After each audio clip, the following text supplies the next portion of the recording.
Hi, you're on Reddit Confessions. Let me take you back to the moment I realized something was horribly wrong, and I couldn't even prove it. It started with a single dinner plate. Still warm, still untouched, still waiting.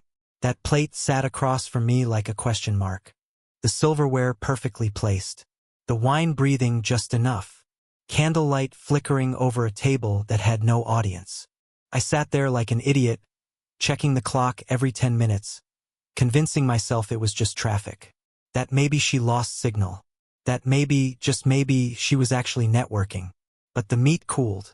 The candle burned halfway down. And I just sat there listening to the ice melt in her untouched glass. 3 hours earlier, I asked her not to go. I didn't shout. I didn't accuse.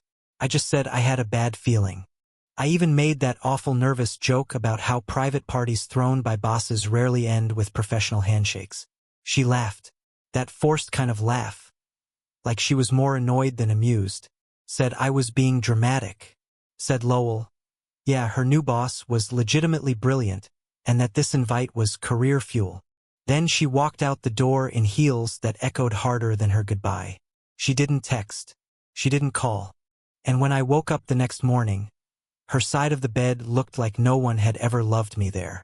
Day 1.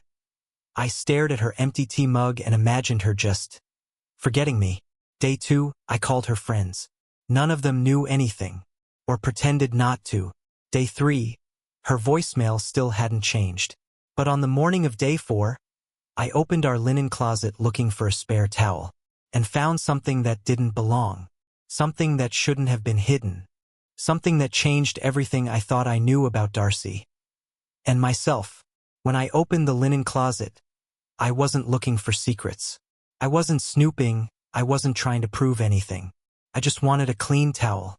But wedged awkwardly behind the guest pillowcases was a small black clutch. Not one I'd ever seen her carry before. I stood there staring at it like it might explode, like opening it would somehow make everything real. I wish I could say I put it back. I wish I was strong enough to leave it alone. But I wasn't.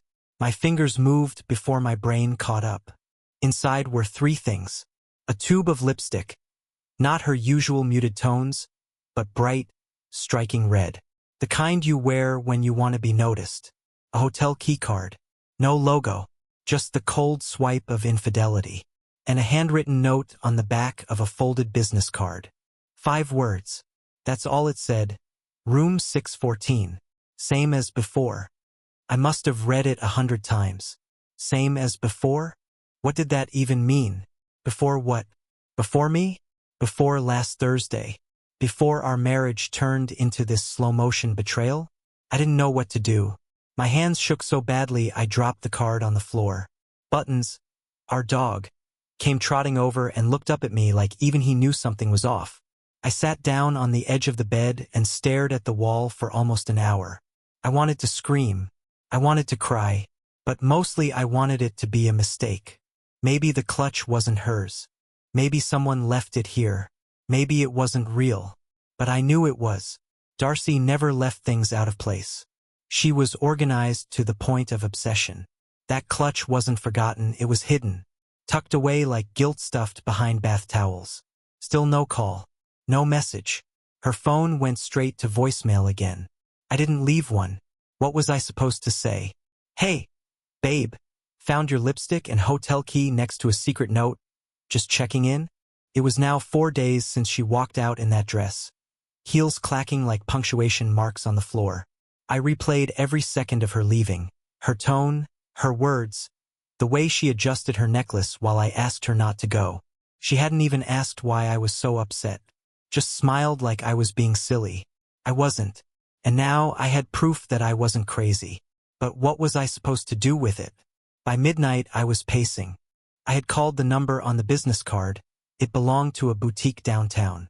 No name, no voicemail, just a tone and silence. The kind of silence that keeps you awake all night. And then I made the worst decision of my life. I grabbed my coat, took the clutch and left the house. I was going to that hotel. Even if it destroyed me. I hadn't driven downtown at night in over a year. The city had this weird glow. Like it was pretending to be peaceful while something rotten moved beneath it. My hands gripped the steering wheel so tightly my knuckles turned white. Every red light felt longer than the last. Every billboard felt like it was mocking me. When I pulled into the boutique hotel's parking garage, I half expected to wake up, like I was having one of those anxiety dreams where nothing makes sense, and everything makes too much sense at the same time. The lobby was dim and almost empty, except for a man behind the front desk who didn't even glance at me until I cleared my throat. I must have looked like a mess. Hoodie, pajama pants, eyes that hadn't rested in 4 days. I held out the key card and said, "Does this still work for room 614? He gave me a look. Not suspicious, not surprised, just knowing.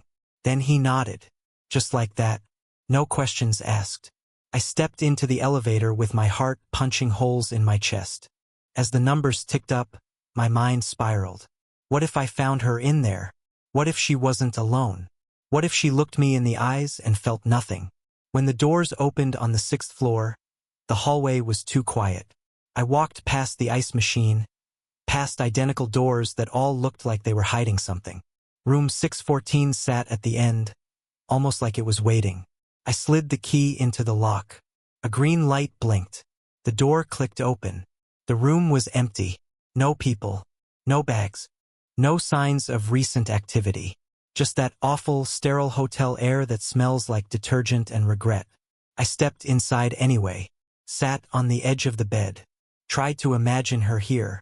Tried to imagine him here. I pictured glasses of wine on the nightstand. A blazer flung over a chair. That lipstick smeared on a coffee cup. And then I saw the receipt. It was folded under the TV remote. A room service tab dated 2 nights ago. 1 entree, 1 cocktail, a dessert, tiramisu, Darcy's favorite. The name printed on the bill wasn't hers. It was his, Lowell R. I didn't know what I felt. Anger? Shock? No, just hollow. Like someone had scraped out the inside of my chest and left nothing but noise. I took a photo of the receipt, walked back out, and drove home with the windows down, even though the air was cold enough to sting. I needed it. I needed something real against my skin because everything else felt like static. When I got home, I sat in the car for 30 minutes, staring at our porch light. She still wasn't home, and I had one last idea, one that would either prove everything or leave me even more broken. I didn't go inside the house right away. I just sat there, engine off, listening to the ticking of the cooling metal under the hood. The porch light flickered once.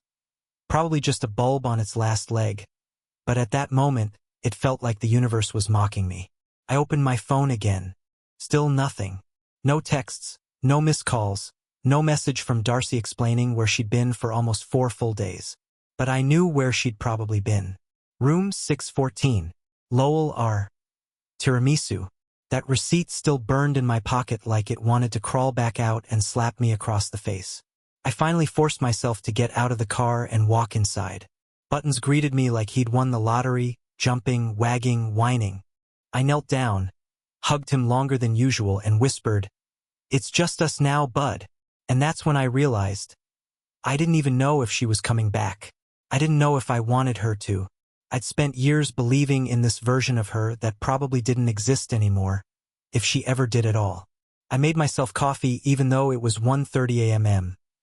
Not because I needed caffeine, but because I needed something to do with my hands. Then I opened my laptop. I knew her passwords.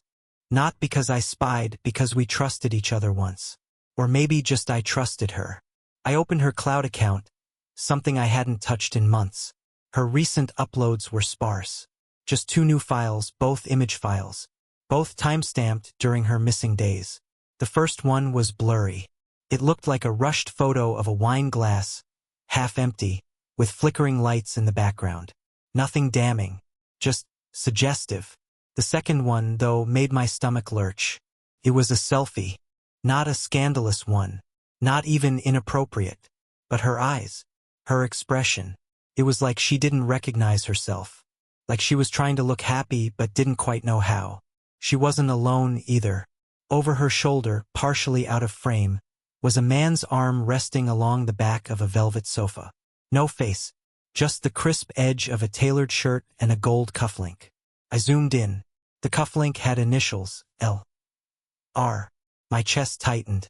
It wasn't even the confirmation that ruined me. It was the casualness of it.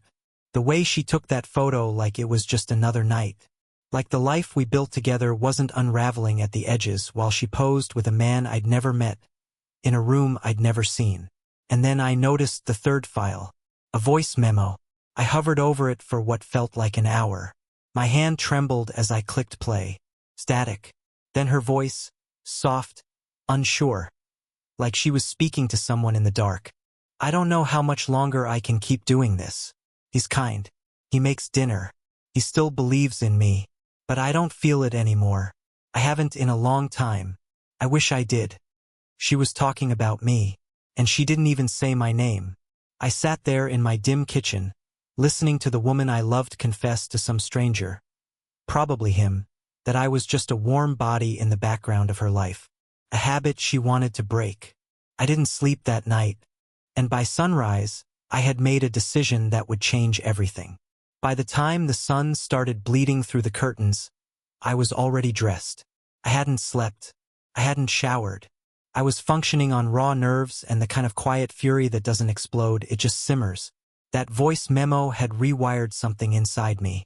Not because she said she didn't feel love anymore, but because she didn't even have the decency to tell me directly. I was a background character in my own marriage, and she was narrating my fading existence to someone else. Someone who probably hadn't even earned the right to know my name. I didn't make a scene. I didn't smash things. That's not who I am. I'm the guy who folds the laundry correctly, who lets her sleep in on Saturdays, who remembers her mom's birthday without reminders. And maybe that's the problem. I was predictable, safe, boring, but I was done being in the dark. That morning I drove to her office building. I parked across the street and waited. I don't know what I expected, maybe to catch a glimpse of her walking in, maybe to see her laughing with Lowell. But she never showed up. I sat there until lunch, watching other people go about their lives like nothing was collapsing. Finally, I pulled out my phone and dialed her number again. Voicemail. I didn't leave a message. Instead, I called the only person I thought might tell me the truth. Marlene, her coworker and closest friend at the firm. I'd always liked Marlene. She was blunt, sharp, and not easily swayed by nonsense. When she picked up, she sounded surprised. Wendell? Everything okay? I hesitated. Has Darcy been in today? There was a pause. Then, she took Friday and Monday off. Said she needed a break. My stomach dropped. Did she go with anyone? Another pause. Longer this time. Wendell, you should ask her that. Marlene, I said slowly. I'm not trying to trap her. I'm trying to figure out if my marriage just died quietly in a hotel room while I was making meatloaf. She sighed. Look, I like you. You're a good guy. You didn't hear this from me? But she's been different lately, distracted, and everyone saw her leave that party with Lowell. That's all I'll say. I wanted to thank her, but the words wouldn't come. I hung up and just sat there in the car, watching the building that held the last remnants of the woman I thought I married. When I got home, I walked straight to the closet, pulled out the duffel bag I hadn't touched since our last weekend trip together. I packed slowly, just clothes, charger, passport. Not because I was running away, but because I needed space to think without being surrounded by things that used to mean something. I scribbled a note and left it on the kitchen counter. It didn't say much. I heard the memo. I saw the photo. I read the receipt. I won't be here when you get back. I hope you find what you're looking for. I clipped Button's leash and opened the front door. He looked up at me, tail wagging, like he was just happy I was finally doing something. And we left. I didn't go far. Just 2 towns over, to a motel with buzzing lights and stale air that smelled like burned coffee and cheap pine cleaner. It wasn't glamorous, but it was anonymous. And right then, that's all I needed. Buttons curled up at the foot of the bed like he'd been through it all with me. Like he already knew how to carry the weight of someone else's mistakes. Couldn't sleep. I couldn't stop imagining the moment she'd walk through the front door, find the empty house, read the note, and what? Shrug? Cry? Call him? I waited. Hours passed. Then a day. Still no call. Still no message. It was as if she'd already written me off, like my absence didn't even register on her radar. I wanted to believe she was hurting too, that maybe she was curled up somewhere, realizing what she'd thrown away. But deep down, I think I knew she'd made her choice long before that party. I was just catching up to it. The second night, I finally broke. I opened my laptop and logged into our shared mobile account. She never changed the password. I wasn't even sure what I was looking for. Maybe some last shred of hope, or confirmation that I wasn't losing my mind. What I found made my skin crawl. There were 3 incoming calls from the same number. All during the weekend she was off the grid. I looked up the number. It belonged to a private driver service, high-end, unmarked. I checked the pickup locations. One was outside Lowell's building. The drop-off, a luxury rental house near the lake, listed under a private management firm. The kind of place people rent when they don't want to be found. I zoomed in on the location and saw the photos. Glass walls, outdoor fireplace, infinity pool. It wasn't a party. It was a retreat, a romantic escape, carefully planned, deliberately hidden. She hadn't just lied to me, she'd erased me. I stared at the map, hands shaking, eyes stinging, heart somewhere between imploding and shutting down entirely. I wasn't even angry anymore. I was humiliated, replaced. And the worst part? She didn't even think I'd look. That's how invisible I'd become to her. Just a soft voice, a warm body, a man who made dinner and folded towels while she crafted an exit behind my back. I slammed the laptop shut, stood up, and stared at myself in the mirror above the sink. I looked like someone who didn't fight back, like someone who stayed too long. I hated it, so I made a plan, not for revenge, not to win her back. I wasn't that naive anymore. I made a plan for the moment she'd walk back into that house thinking I'd be waiting. Still loyal, still small, still exactly where she left me. She wouldn't find me, but she would find something else. It took me less than 24 hours to pack up my side of the house. I didn't want her to have the satisfaction of some dramatic confrontation. No yelling, no accusations, just absence. Silence in place of every word I choked down for years. I boxed up my books, my tools, my clothes, and took down the framed photo she kept on the mantel of us smiling in front of Niagara Falls. I didn't take the picture itself, just removed it from the frame and left the frame empty, glass still perfectly intact. Let her look at that and wonder why. But that wasn't enough. She needed to feel what it meant to be erased. Not out of spite, out of clarity. I started in the kitchen. The spice rack I built her from scratch, gone. The engraved mugs we got on our 5th anniversary, removed. The little notes I used to leave in her lunchbox. I gathered every one she saved in the drawer and took them with me. The living room followed. Her favorite throw blanket, gifted by my mother, folded and gone. The record player I bought her when she said she wanted to feel analog again, I left it but took every record. The bedroom was the hardest. It still smelled like her perfume and the shampoo she always overused. But I wasn't sentimental anymore, I was surgical. I took my pillow, my side table drawer, the lamp I brought from my college apartment. I even took my half of the hangers. I wasn't petty. I was precise. Then came the last piece. The letter. I didn't write it by hand. I wanted it typed, clean, final. No messy emotions. Just truth. I left it folded on her side of the bed with the hotel key card paperclip to it. And I made sure to include every date and timestamp I'd found. Not to accuse her.